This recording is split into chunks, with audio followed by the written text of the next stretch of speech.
Welcome to Gashi's Cayman TV, the tallest man in Back Africa. Details have emerged of how the cabinet of the Ruto man is going to be formed. And when you look at the list, in fact, the promise of 50% women cabinet secretaries remains a pipe dream. If what is being said behind the scenes anything to go by, women of this country have been duped. Remember, he promised women 50% of his government, especially in the CS, and this is not what is likely to happen. The other thing that is emerging is that the petrol prices will be adjusted on 14th. That is after William Samoei Ruto has been sworn in as the 5th President of the Republic of Kenya. Remember, he has promised to bring the cost of fuel down. But the big question is, are we going to see the reduction of fuel prices in our gas station and petrol stations? So let us look at who is who in this dream cabinet. Because you see, it's a cold morning here. Although I understand in Kisumu there has been major downpour, havoc. Sometimes I think wreaking havoc. The one thing that is very interesting is that William Samoei Ruto has retained some 2 cabinet secretaries, and the first person who has been retained is Farida Karonei. This person, Farida Karonei, is said to be allocated public service in Jeddah, and I think this is one of the CAs who are giving Ruto information, the people who are telling him what is happening in the cabinet. So huu ni wakati wa kumlipa sasa, tunasema kurudisha mkono. And the other person who is said that is going to be retained is Simon Chelgoi. This person will be given the energy docket. And, you know, the energy docket is where I think this person, Ketel, was given, and there was massive corruption in Uhuru's administration. We remember when the cost of electricity was skyrocketing, and there was hue and cry all over, kukawa na kilio kikubwa sana because of corruption that was taking place in the energy docket. So huyu ni mtu ambaye if is going to bring any changes, only time will tell. Other people who have been mentioned is somebody like Dedi Nyoro.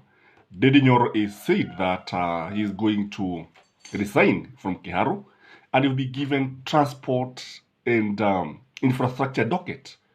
And if you ask me, this ministry is huge. It carries a lot of money with it, and many projects in it. When I was looking at who is who in this list, I looked at Dedi Nyoro, and Dedi Nyoro, unajua Swahili nasema mugala muwe na haki umpe. If you go to Kiharu, I can tell you this guy has worked. If you go to schools, I think almost 100% of the schools are tiled.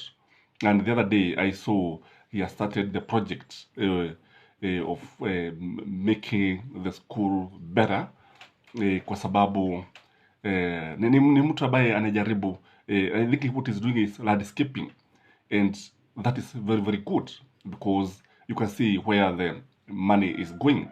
Again, I was also looking at the road network in Kiharu, and I think the man has worked, and he was able to influence Uhuru Kenyatta.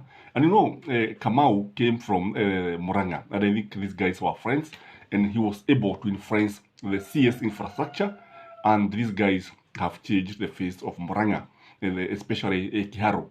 So ndio nikasema mugara muwe na haki umpe, and kile ambacho watu wanataka ni kuona maendeleo. The other person who has been given the CS is Aden Duale. Aden Duale anasemekana amepewa the North Arid and sijui semi-arid, something like that. That ministry for the northeastern, the semi-arid and arid areas. and the Garissa MP most likely you'll be a happy man. You know, all these guys have always been working to be in the executive and to run the state. And let us give them what we know about Duale. Duale is pushy, Duale is abrasive, and the man is a good orator. And what we don't know is that whether his Muslim faith will play some role, because you know one thing about Muslims, most of them are straightforward guys. Most of them don't want to involve themselves with this massive corruption that you see among the Christian community.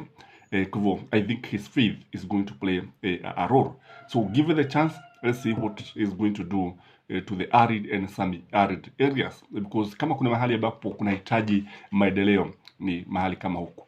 The other person is Muturi. JB Muturi is being mentioned as the person to replace Matiang'i. And when you look at the JB Muturi, was the most uninspiring speaker that the country has ever had. The man was a total failure, if you ask me. In the toilet of the parliament, he was a failure.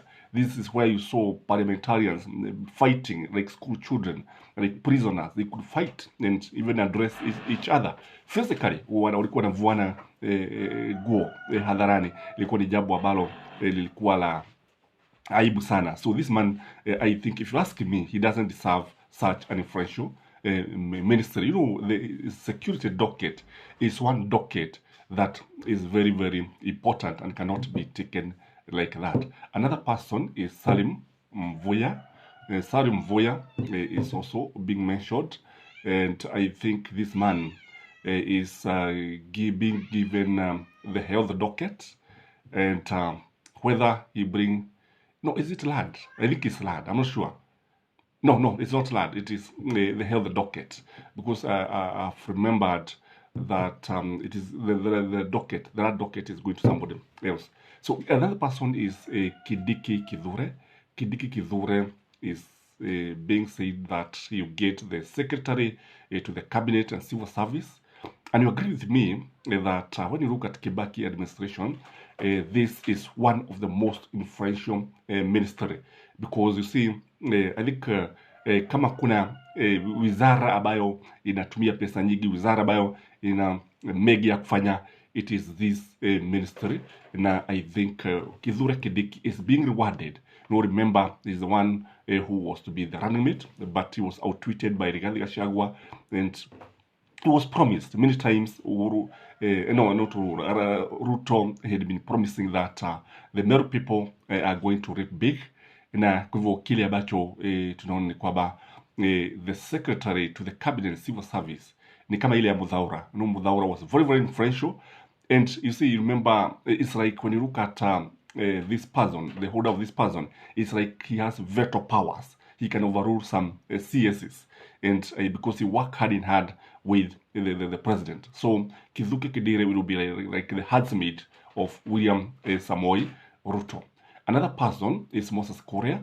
Moses Kuria is being mentioned in agriculture. So the man is known for his uncouth language. He's known for his full language. Whether he's going to carry this dignity in quotes in this ministry, time will tell. Kwa sababu ukiangalia utaona kwamba huyu mwana matusi nafikiri, I think ingekuwa jambo bora kama Ruto agemudia wizara, kwa mfano ile ambayo huwa they have been talking about the foreskin, maybe kama agepewa hii culture and social services, maybe he could be telling us which community should be initiating its young ones into adulthood, when, how, because he's very good at this. And you see, the man does not mince words. He can mention any word on the planet Earth. In fact, he doesn't care. He doesn't belong to this world. That's why I've always said that wasio na haya wanamji wao. Kwa hivyo, I think when giving him the agriculture ministry, I don't expect much changes. I don't expect much from this person, because when you look at Moses Kuria is a king of drama. The other person is Ababu Namwamba. You know, Ababu Namwamba amekuwa pale kwa upande wa Ruto. he has been the face of Ruto in the foreign policy, and I think he'll be confirmed in this kwamba atapewa hii wizara ya masuala ya nje, and the foreign affairs docket is also very influential. It's very, very important. It's the one that is going to link the Hustler's government, that is the Wilbaro government, together with the foreign nations. Kwa hivyo utapata kwamba ni wizara ambayo tunaweza kusema ni muhimu sana. Another person that is being touted in the Ministry of Petroleum and Mining is Nanok. Nanok, I think, was not lucky to be in Parliament or Senate in the elective post, so that's why he is being rewarded. And you see, the country, one thing that people don't know is that this country is very rich in minerals. What is there is that it has been discovered that this country has a lot of gold, especially in Kakamega, a lot of petroleum, and unexploited resources. And this is what is happening. And that's why you see the Western nations trying to interfere with the internal affairs of this country, because they know that this country is sitting on gold. But it has been lamenting about lack of resources, scarce natural resources. But when you see Nanok being given the petroleum and mining, then something should come into your mind. Another person who is being touted is Kato Ole Metito.